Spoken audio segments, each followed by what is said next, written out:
And as I have looked at this more and more deeply, I think all of those are symptomatic of a larger mattering gap because I think in one way or another, billions of people around the world feel unseen.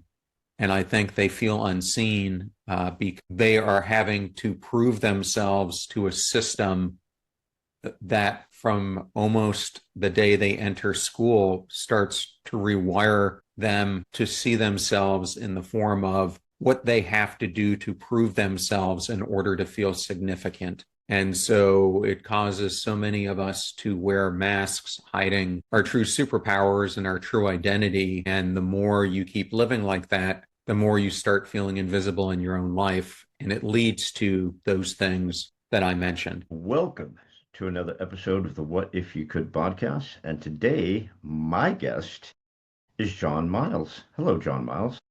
Hi, Gary. How are you doing today? So nice to have you. Live, So living the nice to be dream, here on your brother. show. Yeah.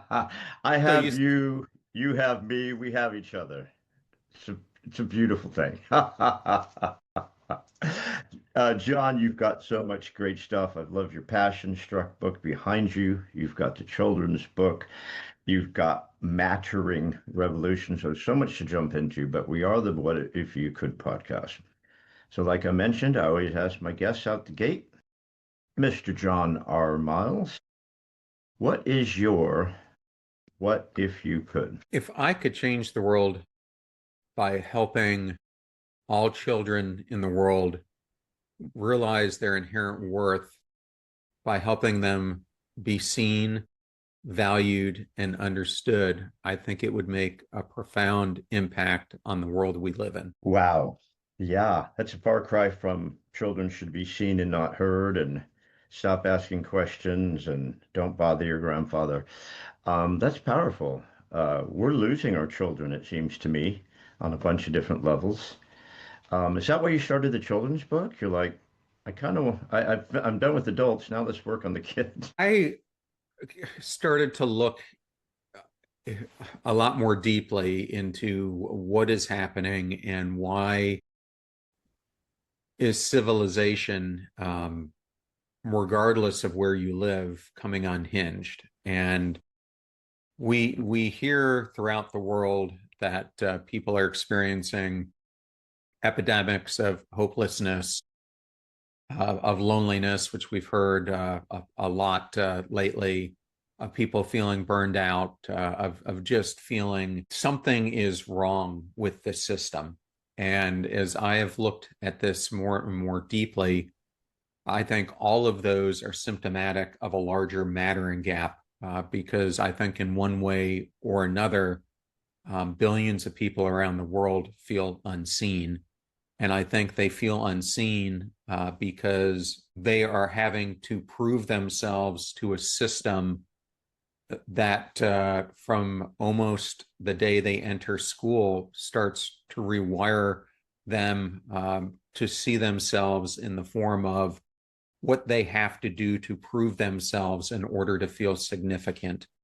And so it causes so many of us to wear masks, hiding our true superpowers and our true identity. And the more you keep living like that, the more you start feeling invisible in your own life. And it leads to those things that I mentioned. And so as I have looked at this over generation from generation, what is happening is it's as if we are losing our immune response to this, our immunity. And it is just being passed down from one generation to another generation. And as each cascade happens, it's getting worse. So there is a definite intervention point with adults that needs to happen.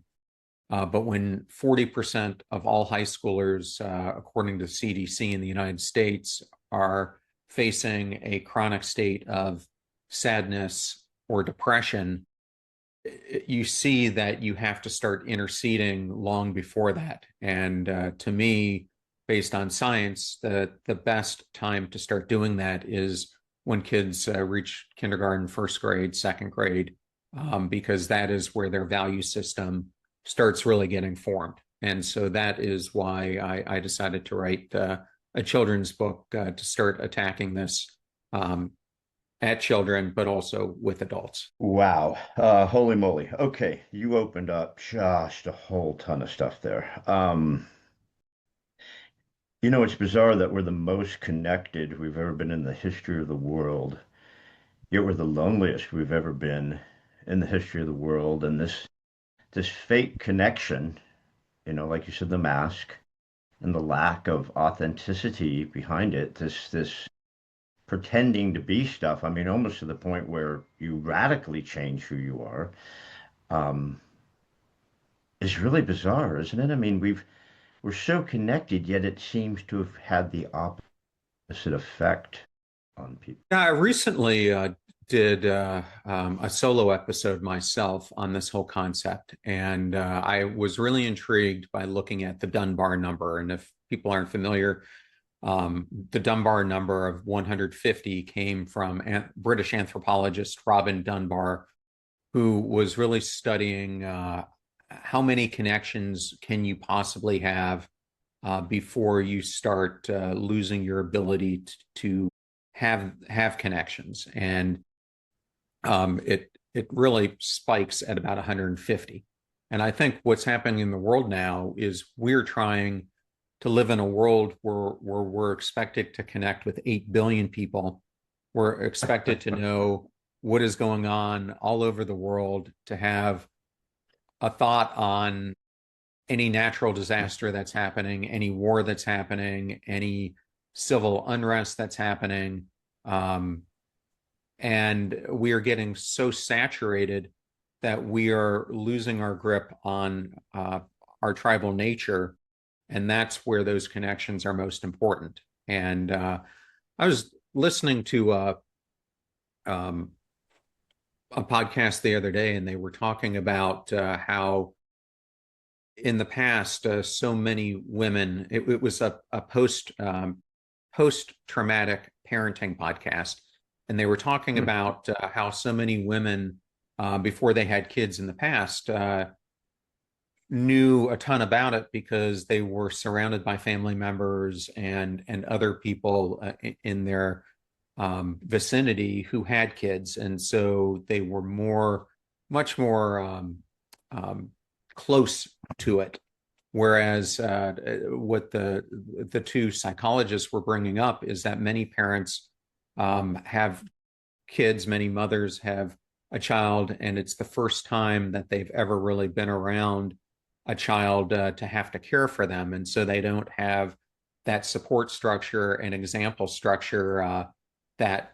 And I think that is just a small example of a larger issue that people are facing. That's an interesting thing. And, I see so many people who don't want to have kids, so many women who don't want to have kids. They don't want to date because men are such children, and I don't want to, pigeonhole all men, but so many men are such children that the women have to baby them and let alone have a child, right? And so I've run into a lot of people in the area where I live where single women want to have kids on their own. They don't even want to get married and have a kid, but if they choose to have a kid, it's like they're going to do it on their own. And I think, what on earth happened? Like you said, that tribal, where we all lived together, we worked together, we ate together, we farmed together, we had kids together. You took care of my kid, grandma was there, the aunt was there, whatever.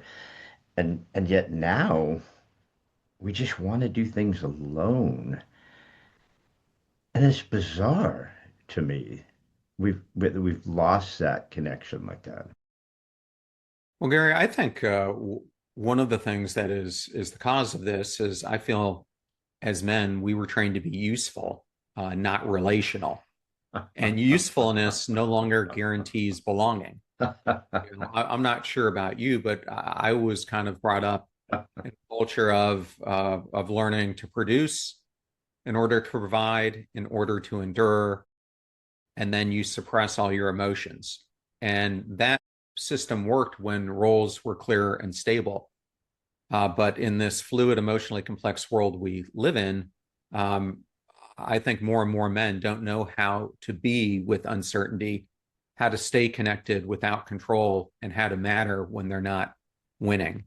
And it's really an underdeveloped emotional capacity. Interested in your thoughts.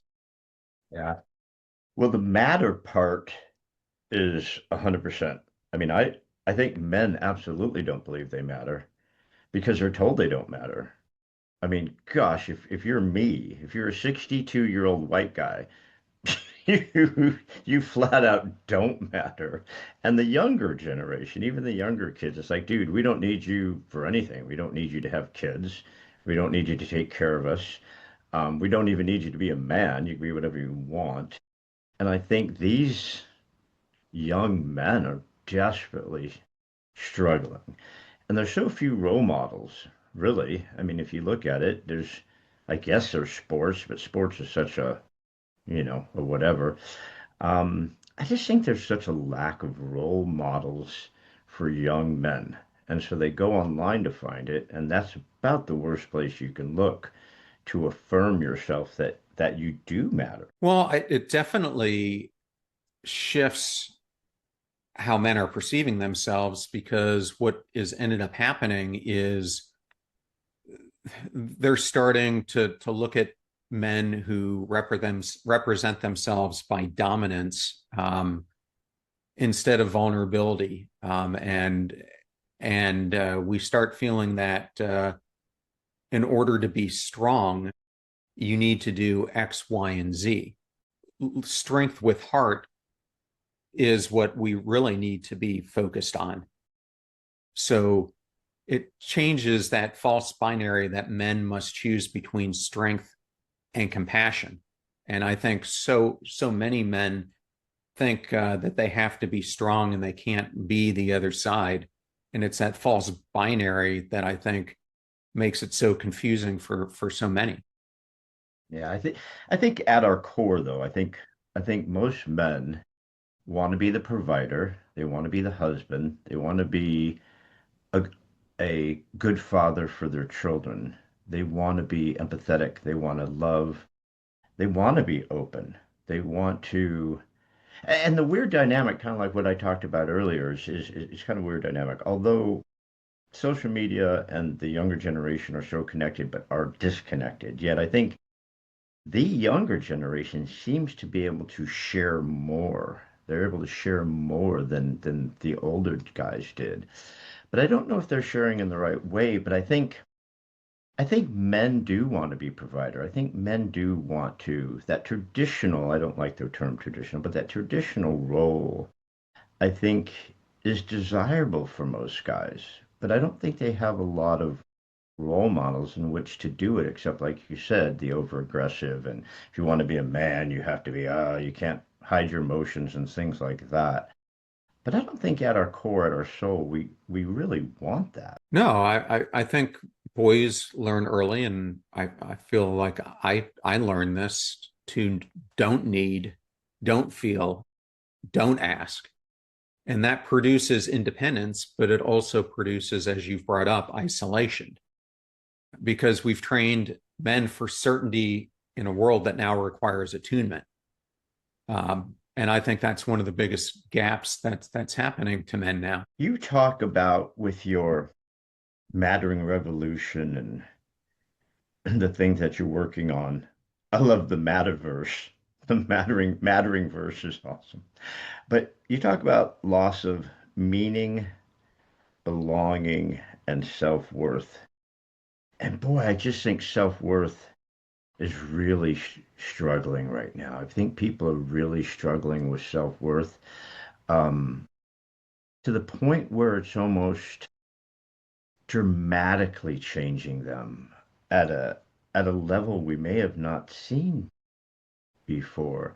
I mean, if you're willing to change so many dramatic things about yourself, I think we have to take a real strong look at that. Yeah, I know for myself, I think we're best positioned to serve the person we once were.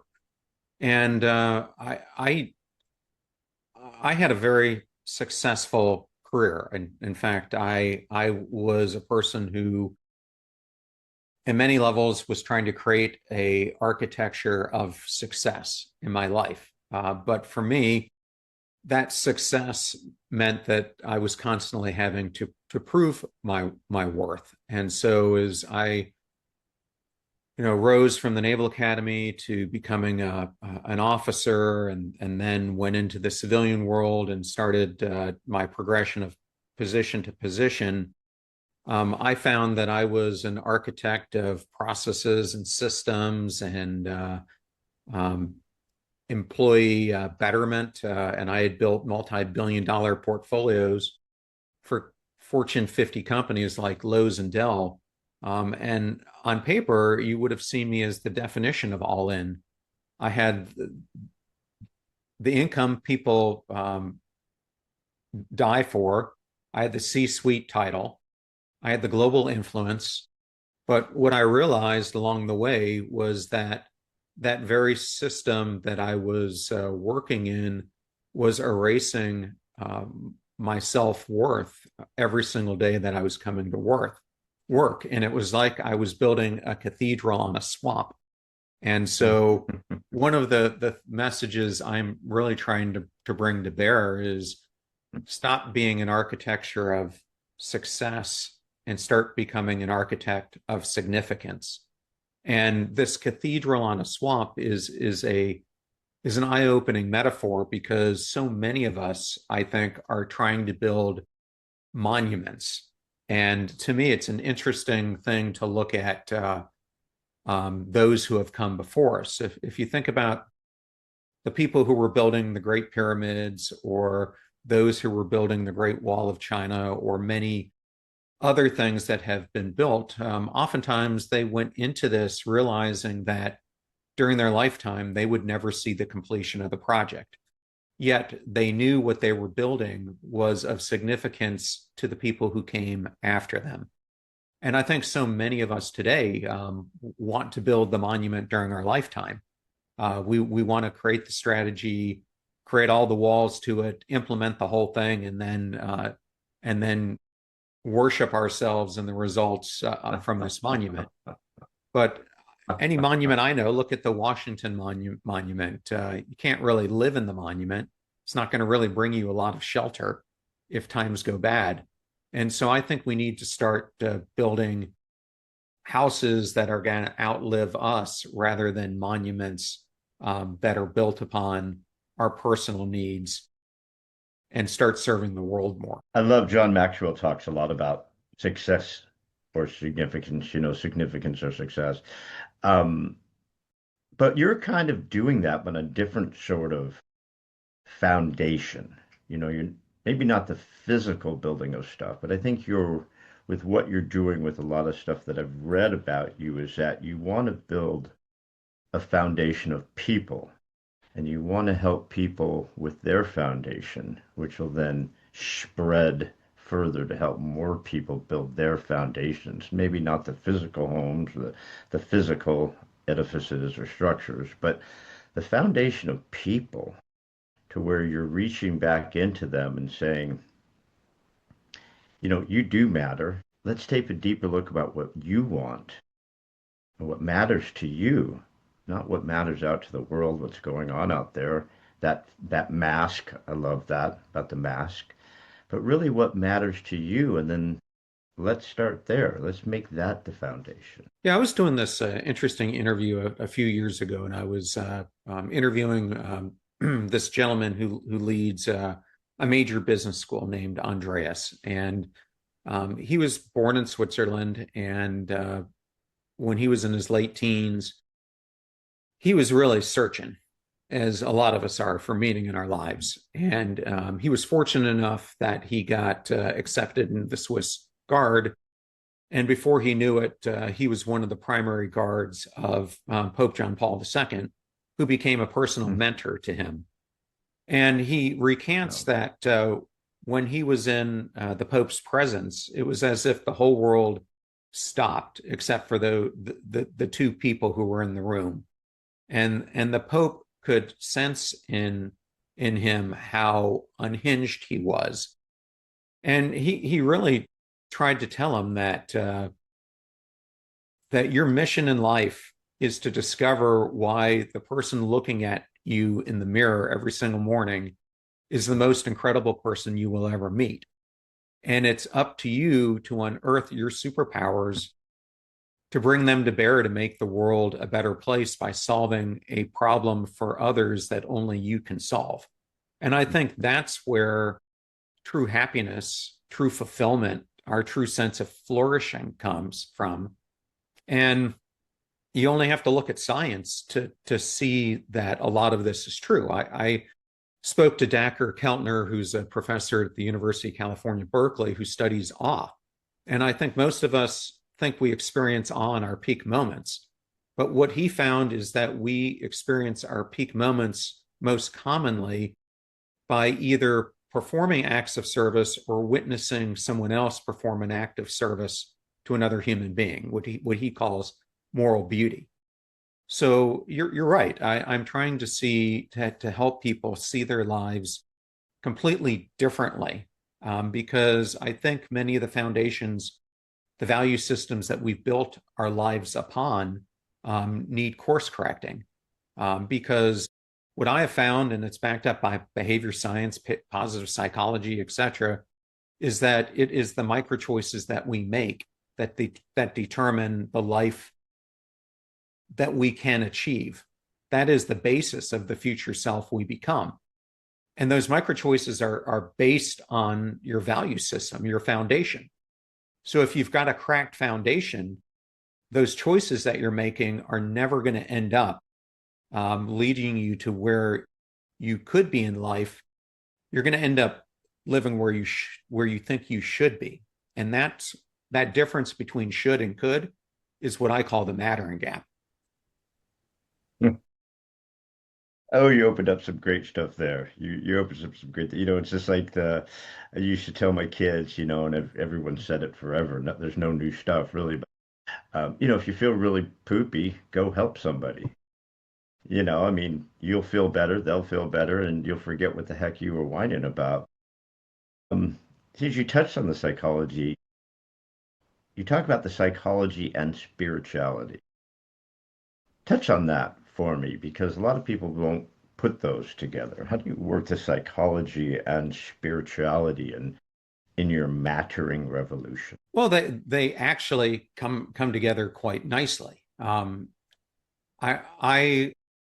so I started to try to figure this out at first through science, and I originally went down the path of studying self-determination theory, which consists of three major components that influence kind of our internal motivation. And that is you have to have competence, you have to have mastery, and you have to have relatedness. And relatedness is an extremely important one, which gets into the whole Harvard study of adult development, which has been going on now for 85 years. And I on the relatedness front, they found that what differentiated one person in that study from another, like who achieved fulfillment in their life, was the relationship factor more than anything else, much more than achieving mastery in one's pursuit. But the three kind of hinge on each other. But if you think about this from a religious standpoint, all you have to do is look at the story of Jesus wiping the feet of his disciples, which is an act of him showing the ultimate example of showing another person that they matter to you in that day. But as you look at major religions, mattering is covered in Buddhism. It's covered in Islam. It's covered in Hinduism. So it's touched upon as one of the most important elements across all religions. So it's not just a scientific element, it is a spiritual element. And when it is missing, I think that is why, from both standpoints, we have this innate sense of feeling amiss in our life. Go take me a little bit deeper into the relatedness. I get the other two, the connectedness and mastery. I'm interested why that seems to be. I think mastery would be, the mastery of your beliefs, your soul, your who you are, what matters, anything like that. But relatedness, is that to other people? Is that to spirituality? No, relatedness What's is the to other relatedness people. of? It's really the connections that we have to one another. And Malcolm Gladwell in The Tipping Point did a case study on a city in Pennsylvania called Roseto, which is a great example of this. So, if you're not familiar with it, this city, this small city, which was a bunch of immigrants from Italy, defied all logic. The people in this town were living longer than anyone else. They Their health was better than anyone else. Um, their happiness was better than anyone else, and psychologists went into the city to kind of understand what was going on. And what they found was they didn't eat better than anyone else. In fact, their diet was a terrible diet when you would look at it. Um, but what they found was there was such a strong social undercurrent that it was the typical thing that so many of us grew up in. Your Sunday meal, um, you might have a table that fits six, but you probably had 20 people over at your house. And I know growing up, for me, like Sundays were filled with football and other things, but the house was always full with friends and relatives. And now I think so many of us, if you look at our Sunday tables, it might be one of you, it might be two of you, um, but that whole connection piece is gone. And if you look at Rosetto, what happened is after a while, people started moving out of the city, and they started moving into larger cities. And what ended up happening was the elders who were cherished were no longer taken care of. Um, the family dinner table became a couple people instead of enormity. People stopped seeing their families as much, and the whole city unraveled. And then at that point, the health consequences and everything else started to mirror the rest of society. And I think it's a great micro example of why the relational piece is so important. That makes me think of presence. You could have six people at a table. You could have mom, dad, and their four kids sitting in a restaurant having dinner, and all six of them are on their phones like this. And they're all sitting there together like we used to, but none of them are present. They're not as connected as we are. We're not present with each other.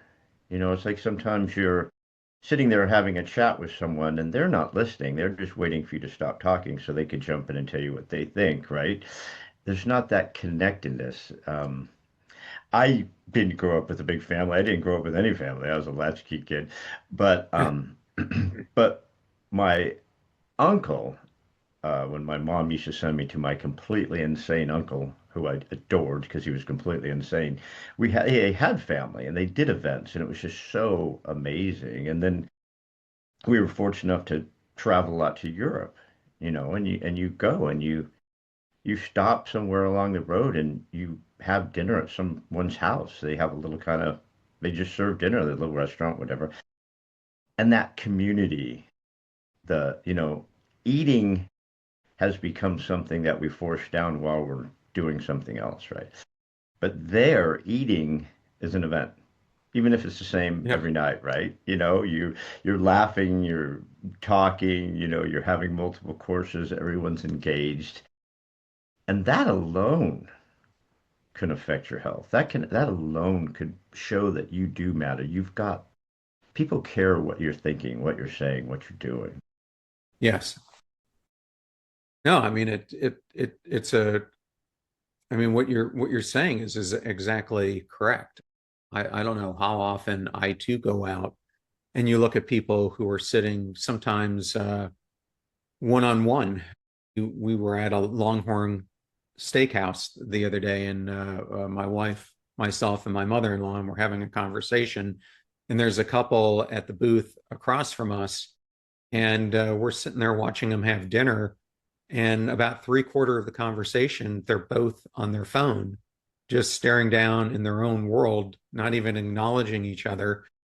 Then dinner comes and they take a couple bites, say a couple words, and then they're back on their phones. And as I looked around the restaurant, I would say half of the room was exactly what you're saying.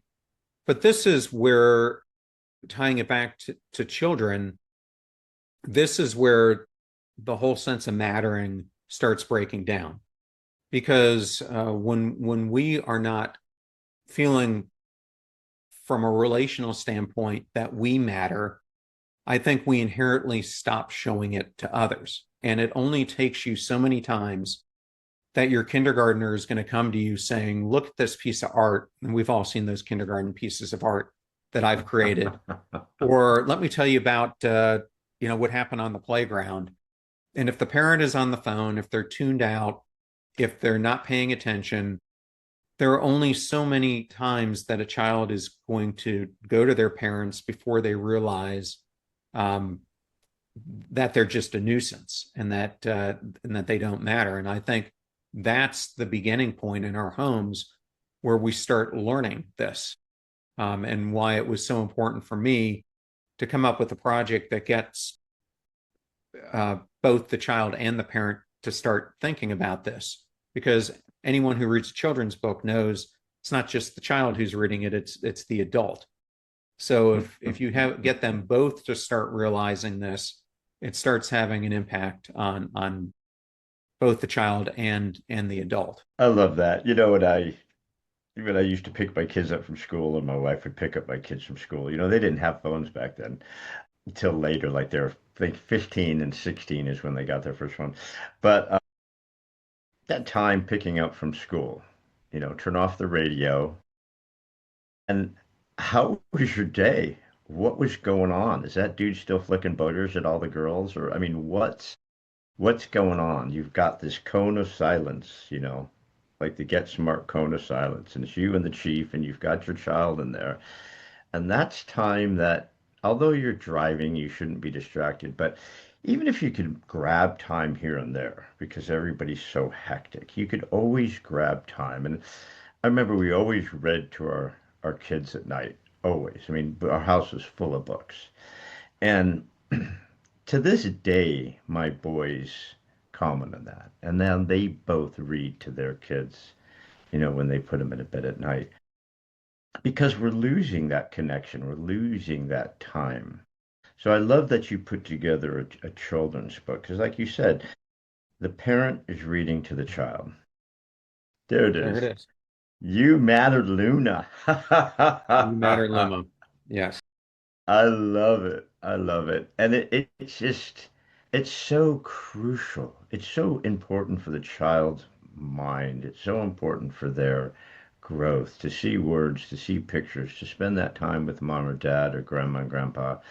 Um, as it really is the foundation, right? I mean, that you really do need to start there. Yeah, and I think you were talking about these opportunities we have with our kids when we're in the car or things like that. And I think a lot of us end up asking questions that end up resulting in one word answers. And so I think it's a great opportunity to shift the conversation and ask questions like, who made you smile today? Um, was was there a moment, like I have one in here, what's something you did that made someone happy? Who could you share a kind word with or a hug with tomorrow? What's something that someone did on the playground that made your day? Things like that, and questions like that really change the whole conversation, and they invoke not only a longer response, but a different way of you having the opportunity to engage with your child. Well, then it also goes back to your mattering. I mean, when you ask someone, you're showing that they matter. You know, you care about their opinion, you care what they're thinking, you care what's going on in their life. You're asking them something. You're just not listening, distractedly listening while they're yapping away, or going to the stop asking me questions thing that a lot of parents we all did, you know, in their ankle Yeah. biters. But just that asking makes someone feel seen and making them feel like they matter. It's huge. I mean, that's where it all starts because from my research, there's really a framework to this. There's personal mattering, the feeling that we ourselves matter, but then there's relational mattering, the feeling that someone else is making you feel seen, heard, valued. And then there's an emotional component to it that when that happens, you have an emotional result that happens. And then that emotional result is what creates an impact or a ripple effect of this spreading.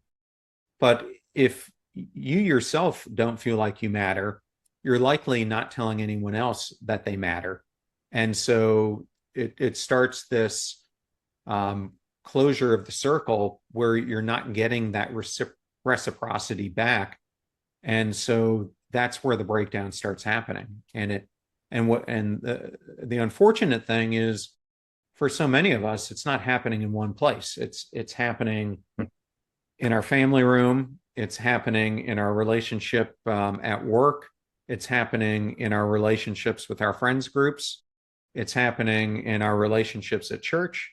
And for many people, it's happening in intimate relationships, like that couple I talked about who aren't even conversing anymore.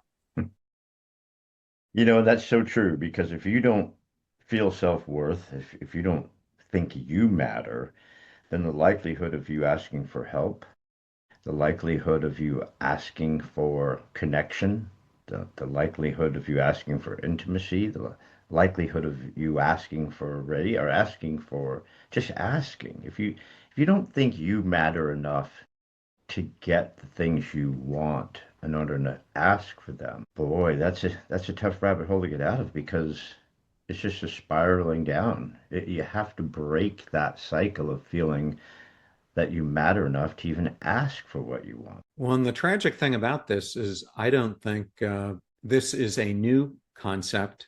I think it's just one that is starting to get attention. But if I go all the way back to Henry David Thoreau, what he wrote about on Walden, where the mass of men live lives of quiet desperation, I think this is exactly what he was talking about all the way back then. And if you look at it even further back and you study Joseph Campbell and the myths that we have built so much of our religions and other things around, so many of them go back to this same structure, this quiet despair. Tell me about the book, The Passion Struck. At what point when you realized that all the great things that you had going weren't enough? Is that where the basis of the book came from, where you're like, well, I wonder how many people are feeling the same way I do, as much Well, success as I've had, that it's not really all it's cut out to be. well, for me, it kind of started a little bit differently. I grew up Catholic and went to parochial school my entire upbringing.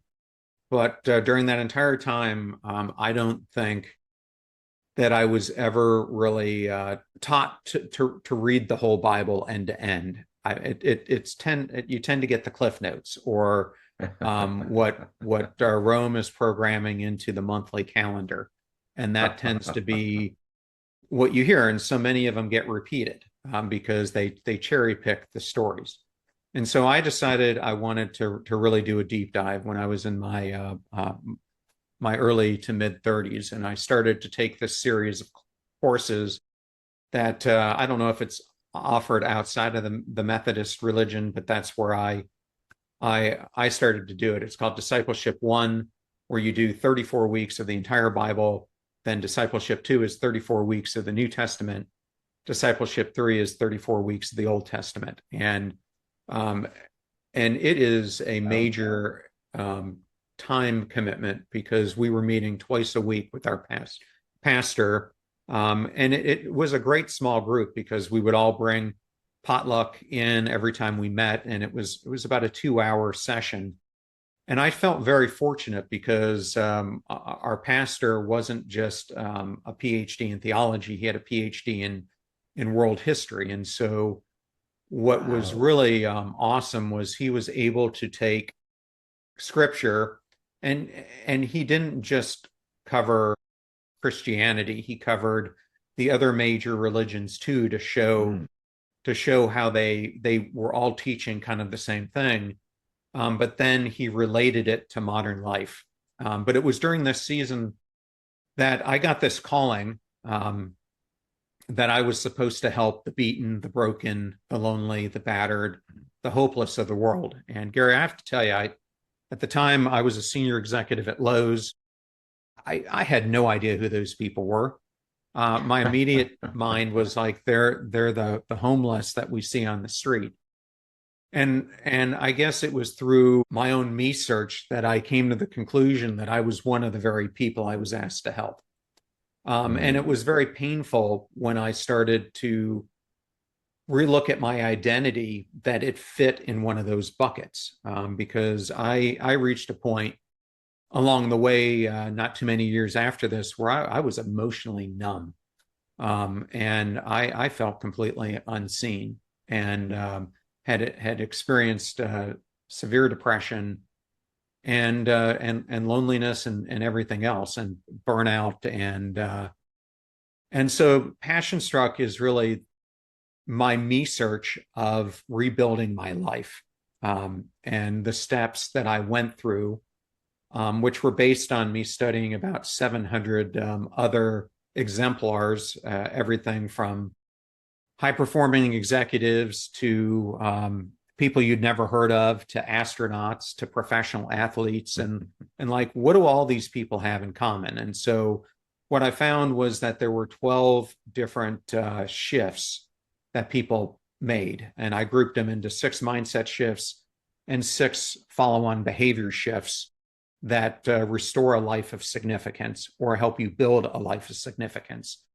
So when I was actually writing the book, I really wrote it at the time for my 2 kids, who one was about 14 at the time, and the other one was 20, to kind of give them my hard learned lessons in life, in the hope that they wouldn't ever end up where I was, and in the hope that this would help people either at the beginning of their life, as they are entering the professional world, or people who are in midlife, or people who are in their third trimester of life.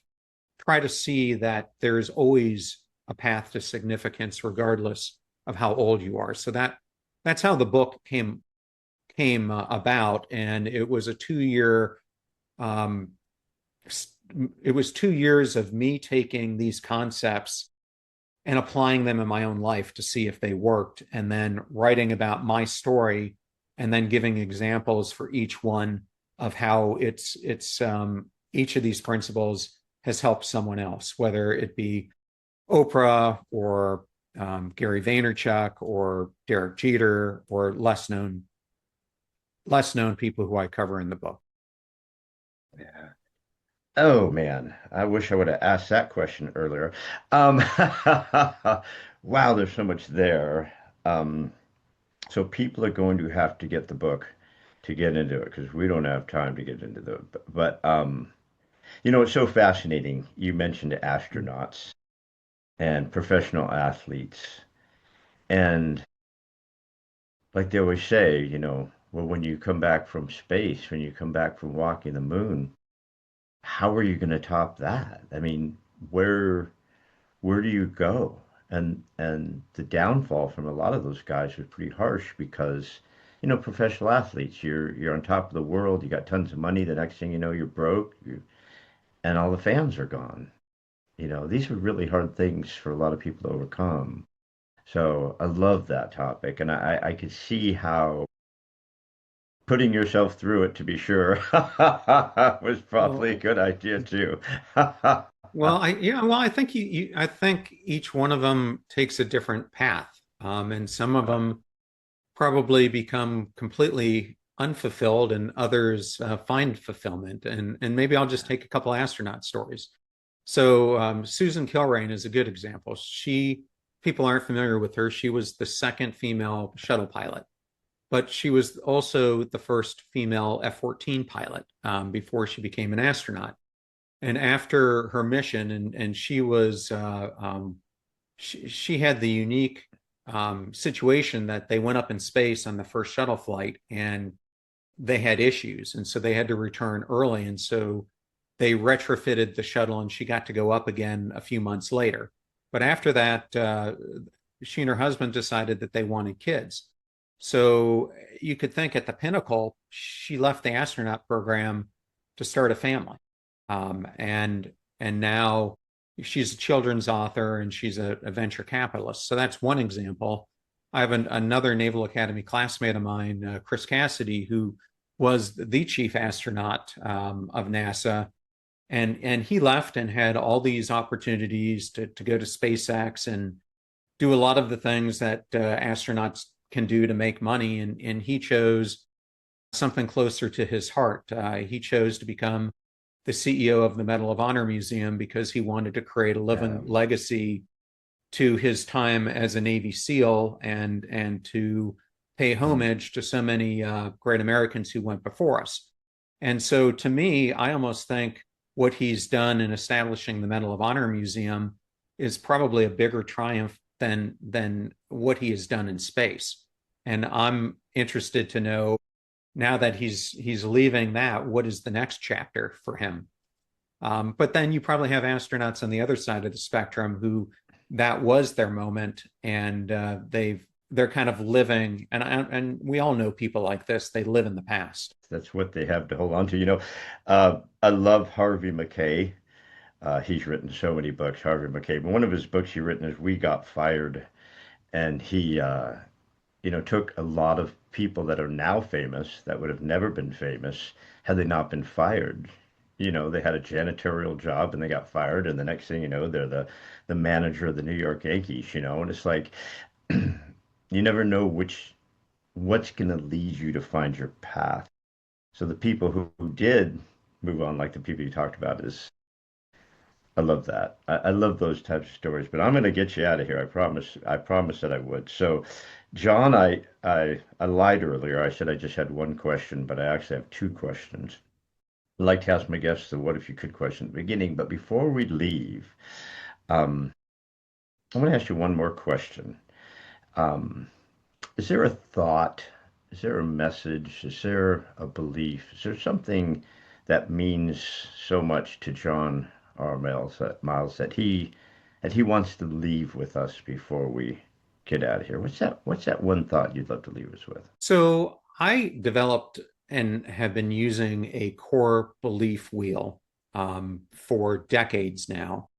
And it has served me so well that I put it on my Substack, and I put it on the Passion Struck website. And it's a core belief wheel that you can go to of mantras that I have used to guide my life and all seasons in it. And it happens to be on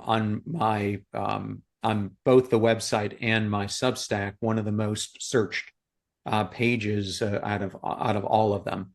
So if you go to the ignitedlife.net, you will see the belief wheel there, and you can go take it, and it has a link to download it.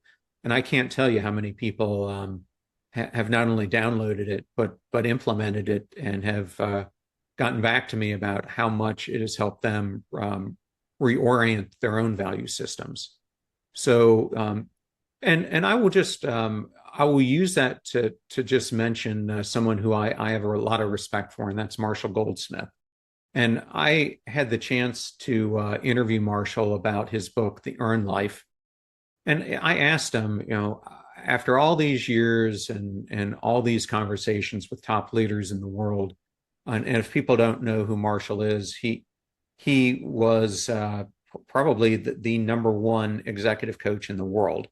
Um, he told me that if you want the earned life, you have to master how do you connect your value system to your short-term ambitions and your long-term aspirations in a way that your choiceology starts lining up with them.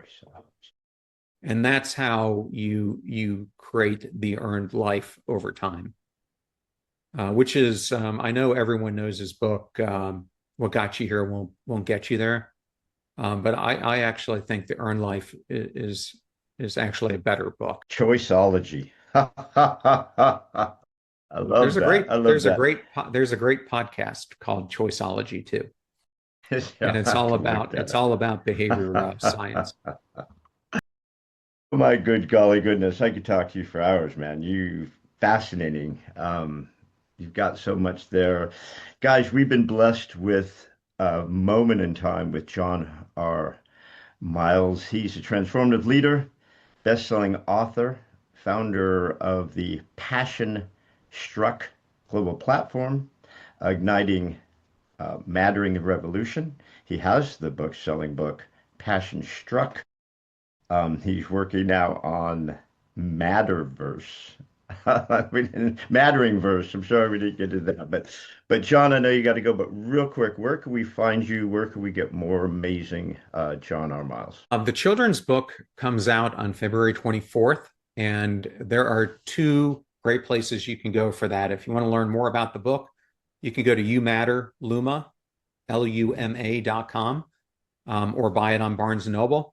But attached to it, I think a book does one thing, but if you don't get people to apply what they learn in a book, I think you're falling short. So we're creating a global kindness initiative we're calling Pass the Ripple. Hmm. We're inviting children all across the world to start their own ripples of kindness. So passtheripple.com. And if you want to learn more about me, then either John R. Miles or passionstruck.com. I love it. So much good stuff. I love what you're doing for the children. Like Whitney said, I believe the children of the future, teach them well, let them lead the way. And, so powerful to take care of the kids. I love that. I love what you're doing. John, I'm really grateful for your time. Thank you so much, my friend. This has been a special hour. Really grateful. Gary, thank you so much for having me. It was such an honor to be able to serve your community. Thank you, buddy. All right, everybody. Take care. See you soon.